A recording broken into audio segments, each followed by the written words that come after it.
there's just an interesting question of how far that goes. So with past AI architectures, you could kind of feed an AI system a certain amount of data and use a certain amount of compute, but eventually it hit a plateau. And one of the interesting things about these new transformer-based architectures over the last 5 to 10 years is that we haven't found the end yet.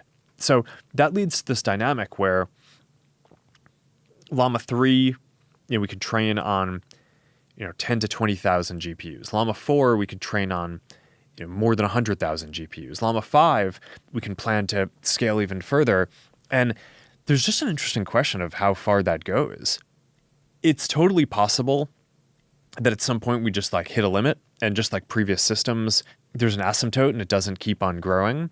But it's also possible that that limit is not going to happen anytime soon, and that we're going to be able to keep on just building more clusters and generating more synthetic data to train the systems, and that they're just going to keep on getting more and more useful for people for quite a while to come. And it's a really big and high stakes question, I think, for the companies, because we're basically making these bets on how much infrastructure to build out for the future. And this is like hundreds of billions of dollars of infrastructure. So I'm clearly betting that this is going to keep scaling for a while. But it's one of the big questions, I think, in the field, because it is possible that it doesn't. Or it could be the case, and that's what I'm betting on, that the fundamental AI will just continue advancing for quite a while, and that we're going to get both a new set of products that are just really compelling in all these ways, and that the technology landscape and what's possible will just continue being dynamic over